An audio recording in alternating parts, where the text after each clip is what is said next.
ওকে।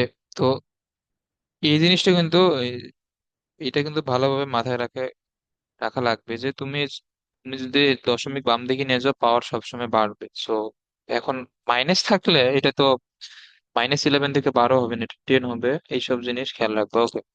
তো এখন ten inverse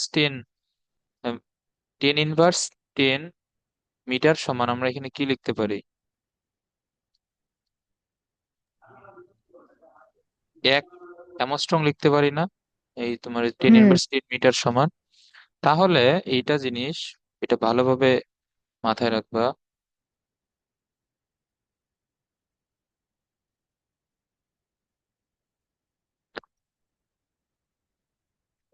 যে হাইড্রোজেন পরমাণুর এই তোমার প্রথম কক্ষপথের ব্যাসার্ধ,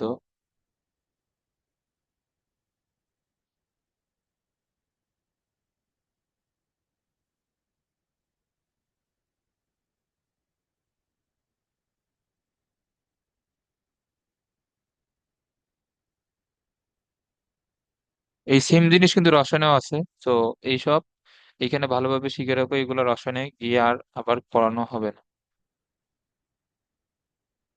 সো এত অ্যামস্ট্রং, সো এখানে ওয়ানটা লেখা হয় না, এই বইয়ে দেখবা যে 0.53 পর্যন্তই লেখা। সো এত অ্যামস্ট্রং।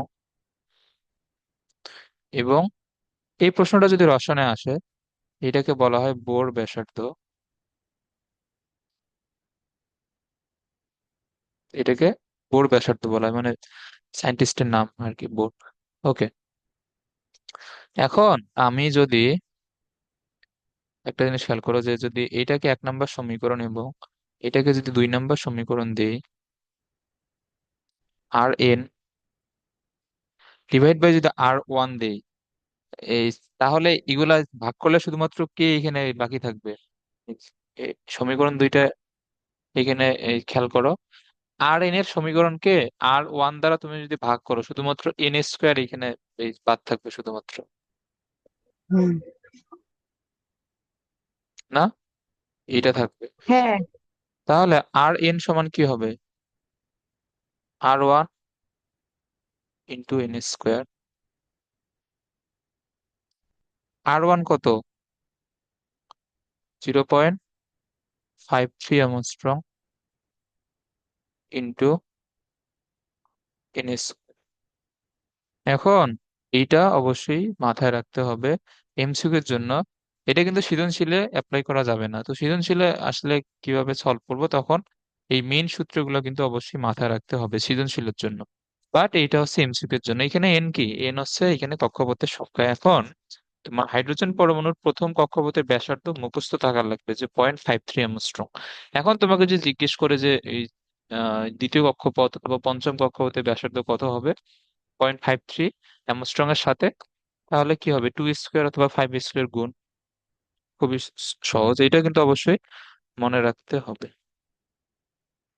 ওকে। এখন আবার, এখন কিন্তু তোমাকে এই এই জিজ্ঞেস করতে পারে যে তৃতীয় কক্ষপথ এবং এই যে তোমার দ্বিতীয় কক্ষপথের ব্যাসার্ধের অনুপাত এই কত হবে? কিন্তু বলো তো দেখি।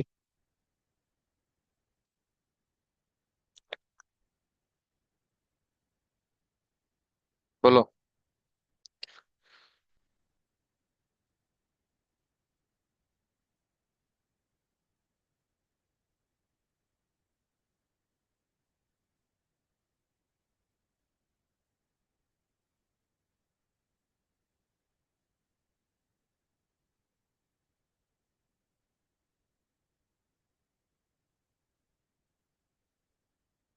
এটার অ্যান্সার কি হবে? বলো।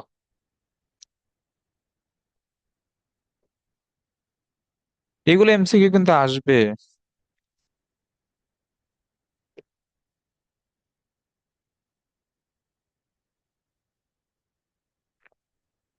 বলো বলো, তাড়াতাড়ি বলো।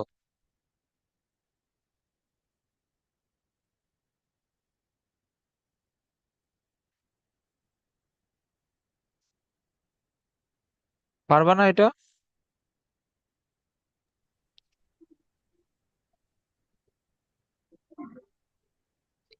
তুমি বলো। এই যেগুলো সহজ, সহজ জিনিস তো। ওকে, এখন এইখানে খেয়াল করো, এই যে R3 সমান কি হবে? আমি যদি এই সূত্রটা যদি ইউজ করি,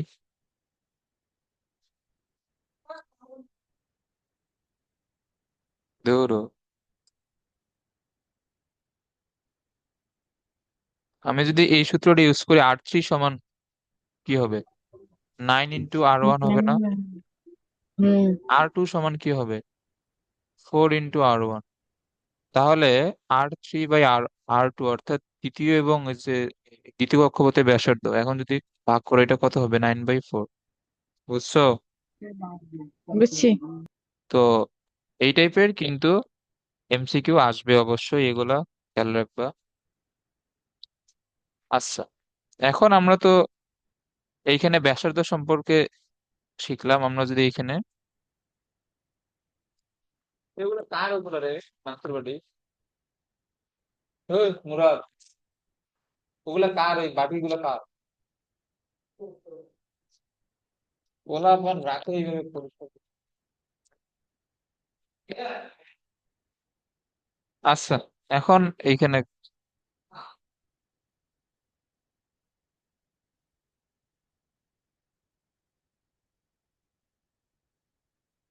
আচ্ছা এখন এইখানে শক্তির সূত্রটা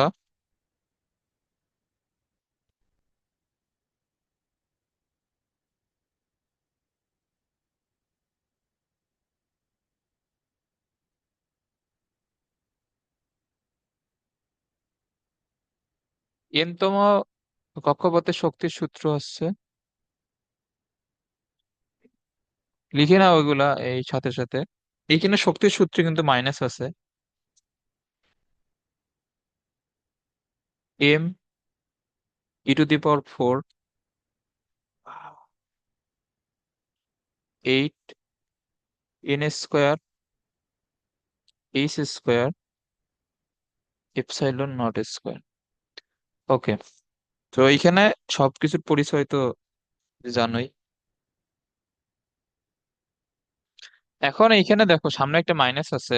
তো আমরা যে একটু আগে যে ম্যাথটা করলাম, এইখানে যে এই শক্তির যে ম্যাথ গুলা ছিল, এই যে দেখো এখানে শক্তির সামনে কিন্তু মাইনাস, এত ইলেকট্রন ভোল্ট মাইনাস, তো এইখানে এই যে সূত্রের সামনে একটা মাইনাস থাকে, সো এইখান থেকে ওই মাইনাসটা আসছে। আচ্ছা, ওকে, এটা হচ্ছে এনতম এই কক্ষপথের শক্তির সূত্র। ওকে, এখন আমি যদি এইখানে প্রথম কক্ষপথের শক্তি বের করি,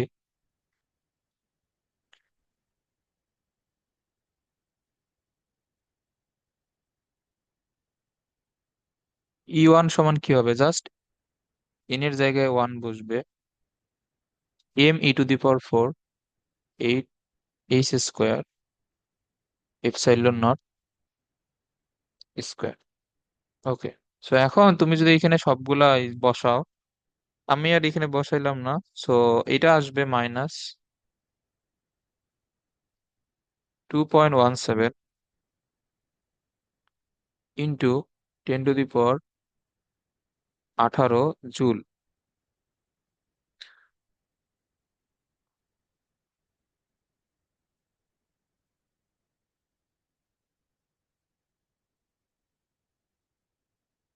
ওকে, তো এটা এত জুল। তো এখন এইখান থেকে আমি যদি ইলেকট্রন ভোল্টে নিয়ে যেতে চাই, তাহলে কত দ্বারা গুণ অথবা ভাগ করা লাগবে বলো দেখি।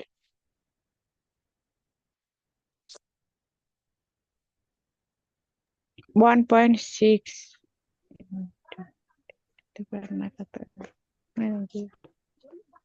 এবার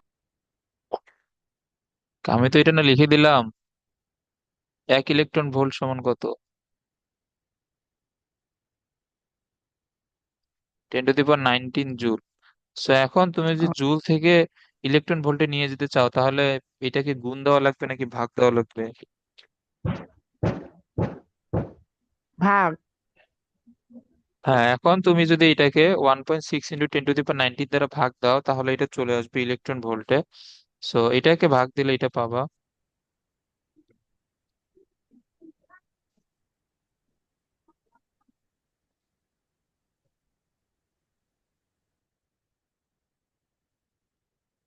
তো এইটা মুখস্থ রাখতে হবে যে হাইড্রোজেন পরমাণুর এই এই প্রথম কক্ষপথের শক্তি হচ্ছে -13.6 ইলেকট্রন ভোল্ট। ওকে, এখন এখানে খেয়াল করো, EN ডিভাইড বাই আমি যদি E1 দিই, এখন এখানে শুধুমাত্র কি এখানে যে থাকবে বলো তো? EN ডিভাইড বাই E1 দিলে 1/n²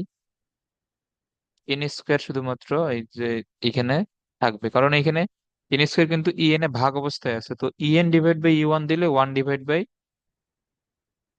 শুধুমাত্র এখানে থাকবে। এটা বুঝছো তো না? হ্যাঁ। ওকে, তাহলে EN এখন কি হবে? E1 divide by n²। So এইখানে ব্যাসার্ধের ক্ষেত্রে এটা তোমার ছিল গুণ অবস্থায়, আর এইখানে কিন্তু ভাগ অবস্থায়। ওকে, এখন এখানে খেয়াল করো, এখন আমি যদি E2 যদি আমি বলি যে এই দ্বিতীয় কক্ষপথের ব্যাসার্ধ, এটা কি হবে? E1/4, এটা হবে না? হ্যাঁ। ওকে, 13.6 ডিভাইড বাই 4 আসবে, এটা -3.4 ইলেকট্রন ভোল্ট।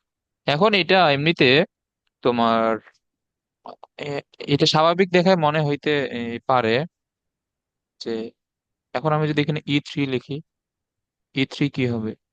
E1/9, এটা হবে না? ওকে, হুম। দেখো E2 এবং E3 হচ্ছে E1/4 এবং E1/9। সো এখন এগুলো মনে হইতে পারে যে মানে আমি যদি নর্মাল বীজগাণিতিক হিসাব আমি যদি করি যদি, এবং এই দুইটা সমীকরণ থেকে এইখানে এইখানে কাকে এখানে বড় মনে হচ্ছে, E1 নাকি E2, অথবা E1 নাকি E3, এখানে কোনটা বড় মনে হচ্ছে এখানে? E2। মানে E1 এবং E2 এর মধ্যে এখানে কে বড়? মানে জাস্ট সমীকরণটা থেকে বলো, E1 নাকি E2 বড়? E1। হ্যাঁ, এবং E3 এবং E1 এর মধ্যেও কিন্তু E1 বড়, কারণ E3 হচ্ছে E1 এর 9/1 আর E2 হচ্ছে 4/1। বাট আমরা যদি মানটা যদি বের করি, তাহলে মানে এখানে কি দেখা যাচ্ছে, E1 হচ্ছে -13.6 আর E2 হচ্ছে -3.4, এবং আমি যদি E3 যদি আমি বের করি,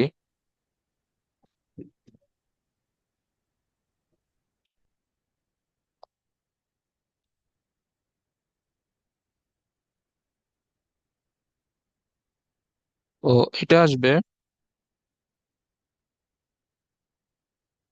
-1.5 ইলেকট্রন ভোল্ট। ওকে, তো এখন এখানে কে বড় বলো তো? এখন এইখানে এই যে -3.4 বড়, নাকি -13.6 বড়? -3.4। ওকে, -3.4। সো এগুলো সমীকরণ দেখে কিন্তু মনে হইতে পারে যে দ্বিতীয় অথবা তৃতীয় কক্ষপথের শক্তি প্রথম কক্ষপথের শক্তি থেকে কম, বাট আসলে এটা কম হয় না। দ্বিতীয় অথবা তৃতীয় কক্ষপথের শক্তি কিন্তু প্রথম কক্ষপথের শক্তি থেকে অবশ্যই বেশি, এবং এগুলো স্বীকার্যগুলো পড়ানোর সময় কিন্তু আমি বলছিলাম যে এইখানে তোমার কক্ষপথের মান যত বৃদ্ধি পাবে শক্তির মানও তত বৃদ্ধি পাবে, এবং সূত্র থেকেও কিন্তু এগুলা দেখা যায়। ওকে, তো এখন আমি যদি এখন যদি উল্টা সেম, মানে তোমার ব্যাসার্ধের ক্ষেত্রে যে প্রশ্নটা ছিল দ্বিতীয় এবং তৃতীয় কক্ষপথের ব্যাসার্ধের অনুপাত, এখন সেম প্রশ্ন যদি এখানে হয় যে তোমার তৃতীয় এবং তৃতীয় কক্ষপথের ব্যাসার্ধের, সরি, শক্তির অনুপাত, সো এখন E3 কি হবে? E1/9, আর E2 হচ্ছে 4:9। E1/4। সো E3/E2, E3 হচ্ছে, তাহলে এটা হবে 4/9 হবে না? হুম।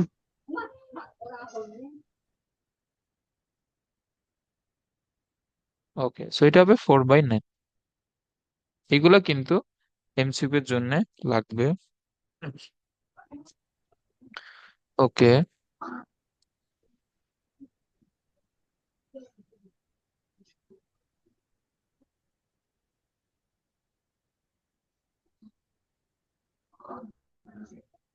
আচ্ছা, এখন এগুলো ম্যাথ করো একটা একটা করে। এখন এখানে বলছে যে হাইড্রোজেন পরমাণুর দ্বিতীয় কক্ষপথের ব্যাসার্ধ এবং শক্তি নির্ণয় করতে বলছে। ওকে। এখন এই ম্যাথটা যদি এমসিকিউ তে আসতো, তাহলে তুমি অ্যান্সার করতা R2 সমান কি হইতো, 0.53 অ্যামস্ট্রং ইন্টু n², মানে 4। শেষ। এটা হচ্ছে তোমার এমসিকিউ এর অ্যান্সার। বাট এই প্রশ্ন কিন্তু গ নম্বরেও আসতে পারে এই চ্যাপ্টার থেকে। এখন যদি গ নম্বরে আসে, তখন কিন্তু আর এটা করা যাবে না। তখন এনতম ওই কক্ষপথের ব্যাসার্ধের যে সূত্র, ওইটা ইউজ করতে হবে। সূত্রটা লিখে নিছো? হ্যাঁ। ওকে। তো সূত্রটা ছিল n²h² epsilon not pi M e²। এগুলো কিন্তু অবশ্যই মুখস্থ রাখতে হবে। আচ্ছা, তো এখন এই সূত্রে যেহেতু বলছে দ্বিতীয় এই কক্ষপথের ব্যাসার্ধ, সেন এর মান 2h, এপসাইলন নট ই মান, সবগুলো এখানে বসানোর পরে এখানে যে অ্যান্সারটা আসবে 2.12 10 ইনভার্স 10 মিটার। আর এটা আসবে কত, 2.12 অ্যামস্ট্রং। ওকে।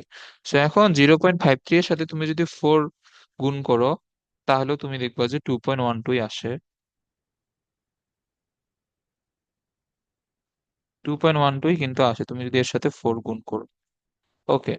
এখন এই শক্তির যে সূত্র, ইএন, শক্তির সূত্র, এইখানেও ফুল সূত্রটাই লিখতে হবে অবশ্যই। এবং সবগুলা মান কিন্তু এখানে বসায় দেখানো লাগবে। মানে তুমি কিন্তু এই লাইনের পরে কিন্তু এই লাইন লিখতে পারবে না। এখন তুমি যে চালাকি করো, মানে চালাকি বলতে তোমার হাতে সময় নেই। এখন তুমি মেইন সূত্রটা লিখলা, লেখার পরে তুমি কিন্তু ডিরেক্ট এইটা লিখতে পারবা, কারণ তোমার তো এইটা তো মুখস্থ থাকবে।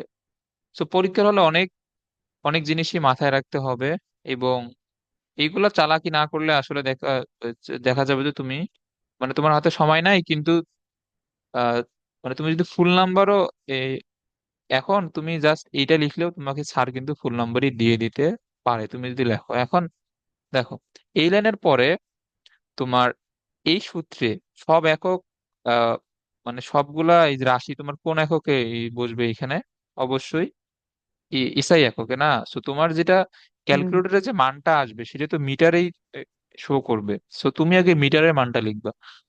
এখন তোমার দ্বিতীয় কক্ষপথের ব্যাসার্ধ 0.53 × 4, তোমার তো এটা এমসিকিউ এর জন্য মুখস্থ। সো তোমার এই, এ- এখন তোমার অ্যান্সার আসলো এত অ্যামস্ট্রং। বাট তুমি এটা ক্যালকুলেটরে এত ক্যালকুলেশন করার সময় নাই। সো এত অ্যামস্ট্রং তুমি এটাকে আগে মিটারে লেখো, তারপরে মিটার থেকে অ্যামস্ট্রং লিখে দাও। এই এই বুঝছো তো না? এগুলো কিন্তু হুম। শর্টকাট শিখে রাখতে হবে। এইগুলা শর্টকাট কিন্তু অবশ্যই শিখে রাখতে হবে। ওকে। বাট তোমার সূত্রটা যাতে অবশ্যই মুখস্থ থাকে, কারণ সূত্র না লিখলে কিন্তু নাম্বার দিবে না কিন্তু। তুমি সূত্র লিখে ডিরেক্ট মান লেখো, সমস্যা নাই। মানে এটা সময় না থাকলে, সময় থাকলে তো অবশ্যই এইখানে সূত্রের মধ্যে সব মান এইখানে ইনপুট দিয়ে দেখানো লাগবে কিন্তু মাস্ট। ওকে। তাহলে আমরা কি জানি, আমরা যে তোমার এই সূত্রটা তো শিখে আসলাম, ইএন সমান কি, E1/n², না?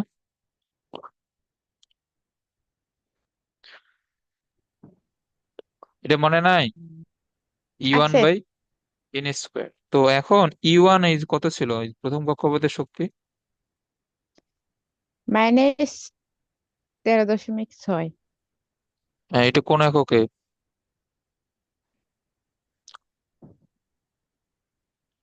এটা কোন এককে ছিল? ইলেকট্রন। হ্যাঁ, এটা ছিল electron volt. So electron volt থেকে তোমার জুলে নেওয়ার জন্য কি করা লাগবে? 1.6 ইন্টু 10 ইনভার্স 19 দ্বারা ভাগ। ভাগ। হ্যাঁ, না, ভাগ, এটা দেখি জুলে, না, ভাগ না, গুণন। হ্যাঁ, গুণ হবে। সো এটা হচ্ছে -13.6 ইন্টু 1.6 ইন্টু 10⁻19। তো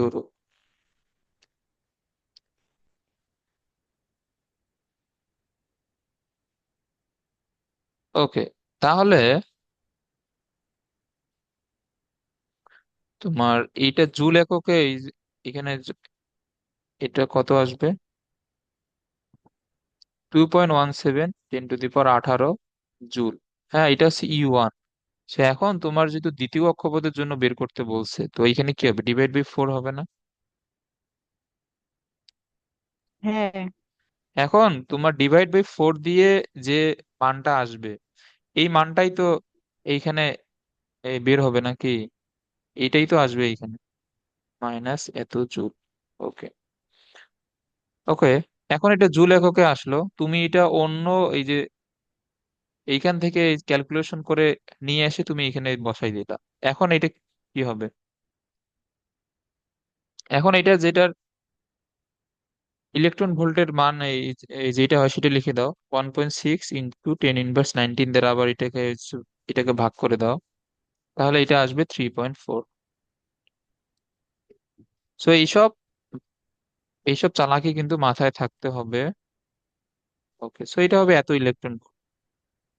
মানে এটা সময় বাঁচানোর এই, এই জন্য আর কি, অন্য এবং সৃজনশীলে আসলে এগুলো সময় নিয়ে, মানে ফিজিক্সে টাইম পাওয়া যায় মোটামুটি 2.5 ঘন্টায় 5টা সৃজনশীল টাইম পাওয়া যায়। মানে তুমি যদি সব ম্যাথ পারো আর কি, সেই ক্ষেত্রে ভালোভাবেই অ্যান্সার করে রিভিশন টিভিশন দিয়ে আসতে পারবে। এখন তুমি যদি একটা ম্যাথ না পারো, ওই ম্যাথে যদি 20 মিনিট যদি বসে থাকো, তাহলে তো হবে না।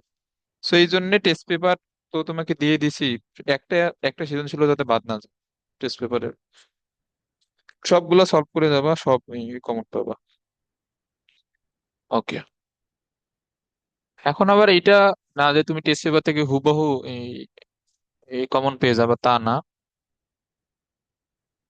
হুবহু এই যে কিন্তু এই কোনো এই জিনিসই কমন পাবার আশা না করাই বেটার। মানে হুবহু আসবে না, দেখা যাবে যে সৃজনশীল আসছে, তোমাকে একটু ভাষাটা চেঞ্জ করে দিছে অথবা মানগুলো একটু চেঞ্জ করে দিছে, বাট ওইসব টপিকের মধ্যেই দেখবে যে বারবার সৃজনশীল আসতেছে।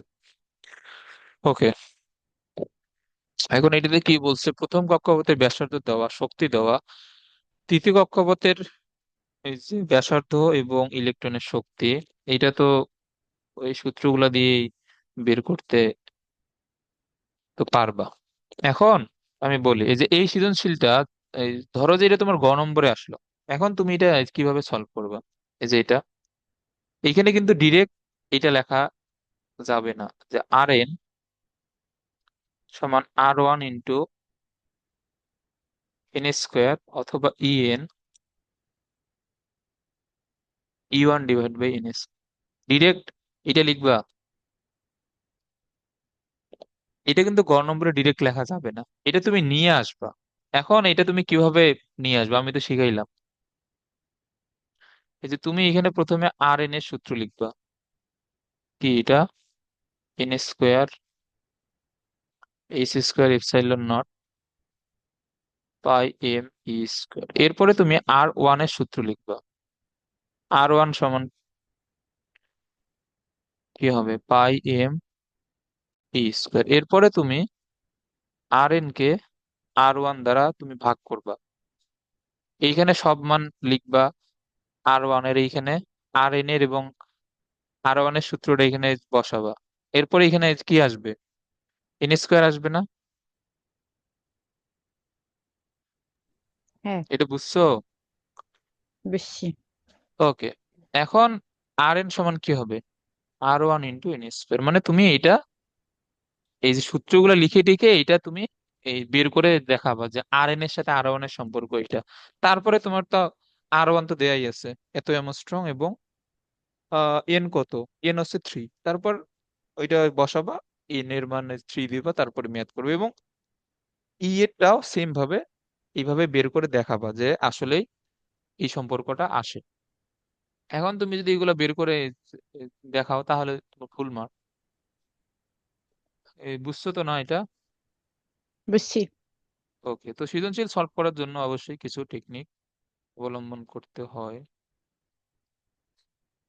আচ্ছা, একটি একটি হাইড্রোজেন পরমাণুর প্রথম কক্ষপথের শক্তি এত, একটি ইলেকট্রন দ্বিতীয় কক্ষপথ থেকে প্রথম কক্ষপথে গমন করলে নির্গত ফোটনের কম্পাঙ্ক কত হবে?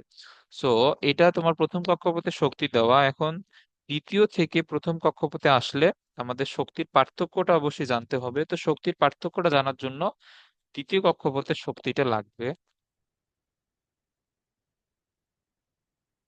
E1 হচ্ছে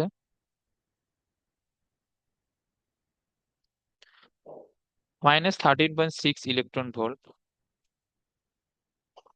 ওকে, তাহলে E2 এইখানে কি হবে? এখন দেখো, তুমি এই ম্যাথটাতে এই সূত্রটা ডিরেক্ট ইউজ করতে পারো, কারণ এটা হচ্ছে অন্য ম্যাথের একটা পার্ট। মানে এখানে আমাদের ডেল ই সমান এইচ নিউ বা এইচ সি বাই ল্যামডা, এই সূত্রটা ইউজ করতে হবে। সো এটা হচ্ছে অন্য ম্যাথের একটা পার্ট। যেহেতু তুমি এখানে এই শর্টকাট ইউজ করতে পারো, অথবা তোমার হাতে সময় যদি আহ, থাকে পর্যাপ্ত পরিমাণ, তাহলে তুমি মেন সূত্রটাও ইউজ করতে এখানে পারো কিন্তু। ওকে,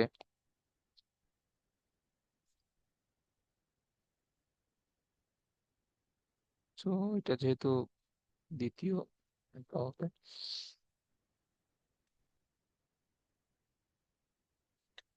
আচ্ছা,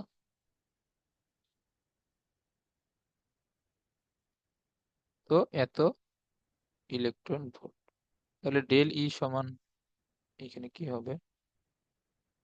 -3.4, ওটা মাইনাস মানে হচ্ছে +13.6। তো এটা এমন ভাবে বিয়োগ করবা যাতে বিয়োগফলটা প্লাস আসে।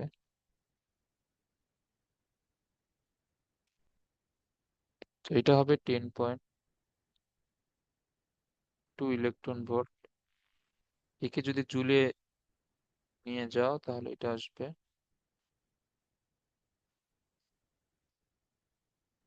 1.632 ইন্টু 10⁻⁻92। ওকে, তাহলে এখানে যে এই কম্পাঙ্ক বের করতে বলছে, ডেল ই সমান এইচ এফ ও লিখতে পারো, এইচ নিউ লিখতে পারো। সো এখন এফ সমান কি হবে? Del E by H.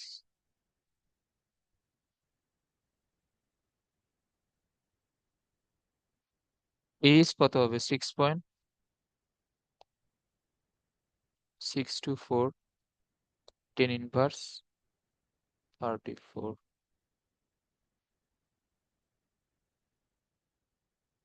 আচ্ছা, তুমি তুমি তাপগতিবিদ্যাটা তাড়াতাড়ি এটা শেষ করো। তো এটা আসবে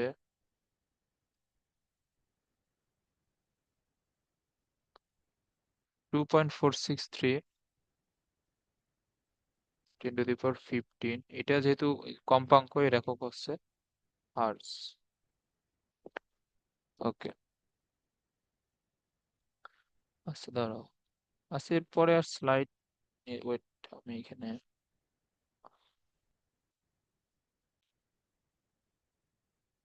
আচ্ছা, আজকে আর আর বেশিক্ষণ পড়াবো না আজকে, কারণ আমি কালকে আজকে আমি ভোরের সময় ঢাকা আসছি। তো তো মানে ঘুম থেকে উঠে অত বেশি স্লাইড রেডি করতে পারি নাই। আচ্ছা দাঁড়াও, আমি এখানে আরো কয়েকটা স্লাইড দিয়ে দিচ্ছি, তুমি এগুলা। ও হ্যাঁ, এখানে ওয়েট, আরো কিছু সূত্র।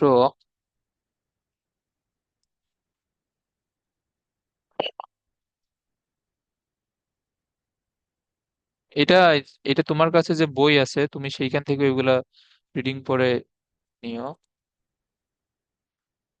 সো এটা আমি এখানে এই কয়েকটা পেজ অ্যাড করে দিচ্ছি এখানে। এটা হচ্ছে শক্তি স্তর। তো শক্তি স্তর সম্পর্কে তো জানোই আশা করি।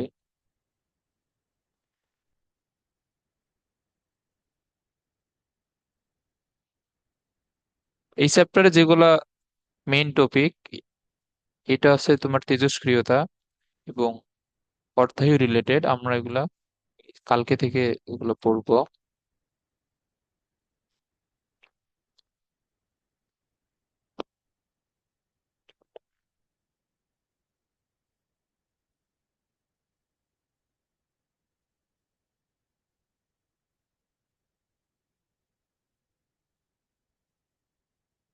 তো ধরো আমি এইখানে তোমার রিডিং পড়ার জন্য আরো কিছু স্লাইড দিয়ে দেই, এগুলো রিডিং করে নিও।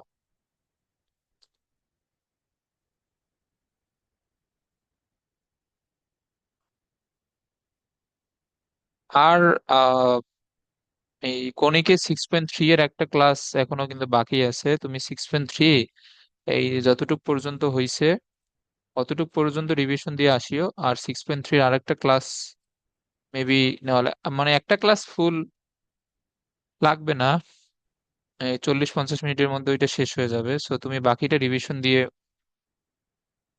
আসিও যতটুকু পর্যন্ত হয়েছে। এরপর 6.3 শেষ করে দিব। তো 6.3 কোনো সৃজনশীল তো সলভ করা হয় নাই। আমি তোমাকে এগুলোর কি টেস্ট পেপার দিয়ে দিছিলাম 6 অধ্যায়ের? তো মনে নাই। দিছে তো মনে হয়। আচ্ছা, তো এইগুলা অবশ্যই মানে টেস্ট পেপার সলভ করবা, খালি ক্লাসের ম্যাথ এই করে গেলে কিন্তু মানে সৃজনশীল পারবা না কিন্তু।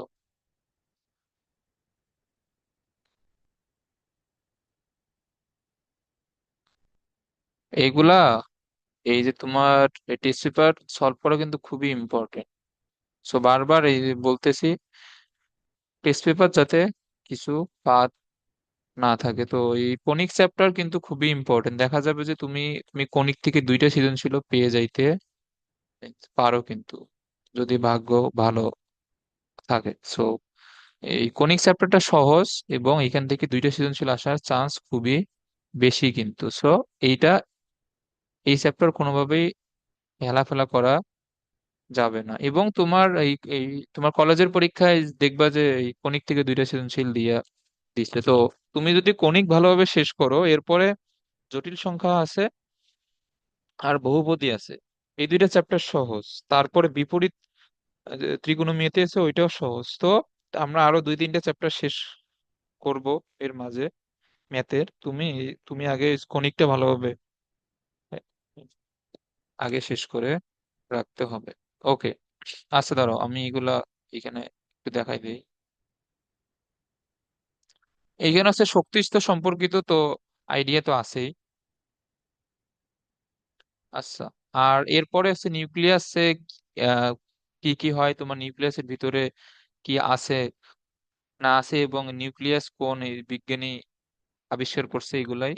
এবং এই পরমাণুর এই গঠন রিলেটেড দুইটা মতবাদ আছে, একটা হচ্ছে প্রোটন ইলেকট্রন মতবাদ, একটা প্রোটন নিউট্রন মতবাদ। সো এগুলা তুমি রিডিং করলে এগুলা বুঝতে পারবা আশা করি। সো তুমি তাপগতিবিদ্যাটা শেষ করো। আর আর ওই কণিকের ওইটা রিভিশন দিয়ে আসিও। এবং এখন তুমি যে বাসায় প্র্যাকটিস করো না না করো আমি তো এইখান থেকে জানি না, মানে প্র্যাকটিস করলে তো অবশ্যই সমস্যা বের হওয়ার তো কথা। তুমি কোনো সমস্যার কথাও তো বলো না, এখন প্র্যাকটিস যে করো না না করো এই আবারও আবারও কিন্তু বলতেছি, মানে আমি যত যাই পড়াই না কেন, খালি ক্লাসের উপরে নির্ভর করে এই পরীক্ষা হলে যাওয়া যাবে না কিন্তু, তাহলে রেজাল্ট খারাপ হবে। সো টেস্ট পেপার অবশ্যই সলভ করবো, টেস্ট পেপার গাইডে যত সৃজনশীল এমসিকিউ যা আছে সবগুলো সলভ করবো। তো আজকে এই পর্যন্ত থাক। আর এই চ্যাপ্টারের যে টপিক বাকি আছে আর 2টা ক্লাসেই এগুলো শেষ হয়ে যাবে, সমস্যা নেই। তো এগুলো তুমি রিভিশন দিয়ে আসিও সূত্রগুলো। আর আর তাপগতিবিদ্যা ভালোভাবে শেষ করি। আর আর এখনো তো স্থির তড়িতের মনে হয় এক্সাম বাকি আছে, তারপর কণিকের এক্সাম বাকি আছে। আচ্ছা, আমি এগুলো এক্সাম নিব, কারণ এক্সাম না নিলে তো বোঝা যাবে না আসলে যে তুমি এগুলো পড়তেছো না না পড়তেছো। ওকে, তো আজকে এই পর্যন্ত থাক। মানে স্লাইড রেডি করা নাই তো, আর এগুলা 2 ক্লাসের মধ্যে শেষ হয়ে যাবে, সমস্যা নেই। তো আজকে এখানে থাক, আর তুমি এগুলো অবশ্যই রিভিশন দিবা। আচ্ছা। ঠিক আছে আজকে।